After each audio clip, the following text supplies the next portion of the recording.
The man to watch in spring training towed the rubber for the third time last night. Ian Anderson, 3 1/3 innings, no runs. Hey, sounds sexy, didn't look sexy. And frankly, this has been, he has 8 innings of 1-run ball throughout spring training and 1.25 ERA or something like that. Stop there. If I had told you that 3 outings, 8 innings, 1 run given up, you don't know anything else, you're thinking, oh, he's back. Yeah, I mean, you're thinking he's easily got this 5th spot locked up, and I think the numbers alone and the fact that he's out of options will ultimately – the Braves don't want to lose that depth so early in the season. If a guy goes down, we don't know when Spencer Strider is for sure going to be back. They don't want to lose that depth so early in the season. If they lose it after 2 starts and he looks like crap, so be it. But I think they're going to give him an opportunity. Unfortunately, that first opportunity is in Los Angeles against the Dodgers. And I'm just thinking about Ian Anderson, two-pitch, 92-mile-per-hour Anderson going into Los Angeles. 500 feet. Yeah, I mean, it's especially when you don't have any control. And that's the biggest issue with Ian Anderson right now. Like, the stuff has always been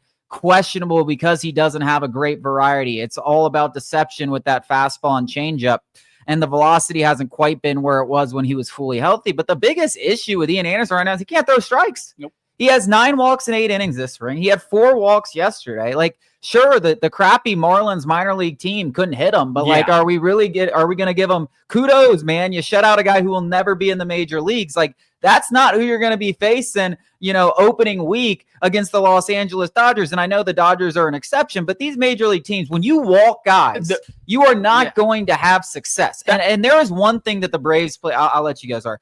One thing the Braves place emphasis above all else. I swear to you, if you look at every single pitcher that they bring in, these diamonds in the rough, how many strikeouts do you get and how many guys do you walk? Like, that is the number one thing, K to BB ratio that they look at. Right now, Ian Anderson's at 5 to 8.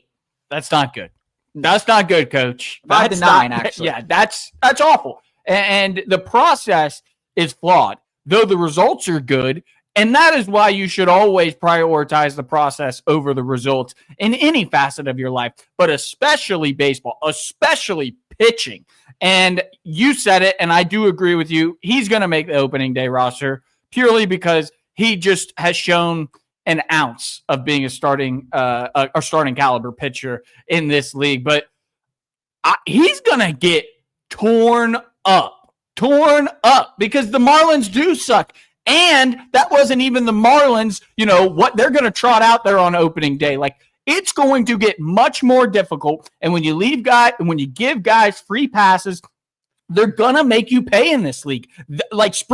Obviously the Braves know this. I'm not making groundbreaking analysis here. And, it's going to be ugly. And quite frankly, you said it, the control, fastball changeup guy, you got to be able to dot the corners. You got to be able to put it exactly, especially for a guy who can't throw it harder than 95 miles an hour. You have to be able to locate that pitch.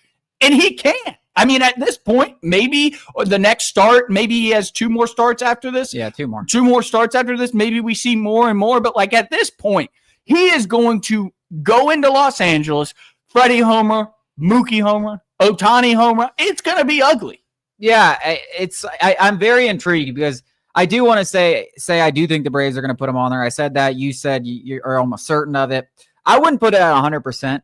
I still think, these next couple of starts, if he goes out there and gets busted around and those walks start to haunt him and they get a real clear picture that, that's what it's going to look like when he trots out there, they might pull the plug before it even begins. But it's simply because there's nothing about Ian Anderson when you watch him pitch right now that looks like a guy who's ready to start major league games for a team that's trying to win a World Series. Like, if he was on the Marlins, sure, go play. Someone's absolutely going to pick him up, a bad team that's like, yeah, we'll give you another chance. But in Atlanta, when you're trying to win championships in a tough division, the only reason right now that he's hanging on by a thread is because of the option thing. And I think even that, I don't think that's got a timeline or a lifeline. There's a shield, but it's not impenetrable. It's not like if he goes out there and keeps not being able to throw strikes and starts giving up runs, the Braves are going to have to look at this it's not going to go well. Why do we need to see if he goes out there and does that the last 2 starts? Why do we need to see it against the Dodgers? Because I can tell you what's going to happen. It ain't going to be pretty. I don't think many people outside of the guys who follow baseball, like it's our lives, because it is,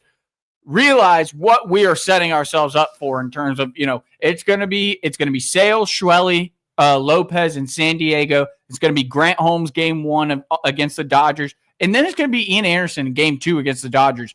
And it's going to be a bloodbath. Like, no matter even if he improves from where he is, it's still going to be a bloodbath. And the other thing that you have to take into consideration is sending Ian Anderson out there to go get slaughtered over 2 innings against the Dodgers is you're being disingenuous to your bullpen, who now has to go throw 7 innings and get fried for the. So it's not even something that just affects you that game. Like, it'd be one thing if it was like, all right, we punted this game, Ian Anderson pitched like crap. It's like, no. He made it 1 2/3 innings. We had to cover 7 1/3. Now we don't have a bullpen fresh for the next day. Like, you don't want on the 5th game of the season your bullpen pitching 8 innings and then pitching against the Dodgers the next day. Like, you don't want that to happen. And I think all of these things are why I know we both said probably pencil them in, but I'm not saying that it's 100% positive because the Braves are watching the same thing we are, and it just hasn't been good enough. And I'm not trying to bash him because I love the guy. What he did in 2021 was amazing. I would love this story to come to fruition, and maybe he goes out there the next 2 starts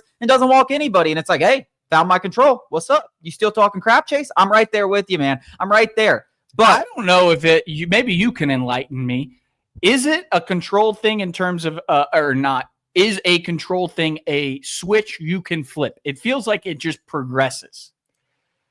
I think it's different for every pitcher. I think I think a lot of it comes from not trusting your stuff. And I don't think at this point, Ian Anderson, with everything that he's been through, trusts his stuff. I mean, ever since people started really catching on to that fastball changeup thing, it feels like he's lost trust, and you're trying to be too perfect, and you feel like you have to be perfect because you don't trust the third offering. And I think a lot of it from Ian Anderson's perspective is just not believing that he might be ready to take this step and this next step in his journey.